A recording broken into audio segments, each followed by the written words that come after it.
Hey, except me, Miss Congo, no see any available or spiritual or physically chicken wey pass for this road.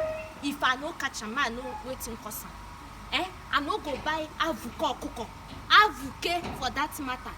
They go come steal am. Hey. Nothing wey Musa no go see for gate. Whoever tell me that my avuke will be missing by now, hey, I will say it's a lie.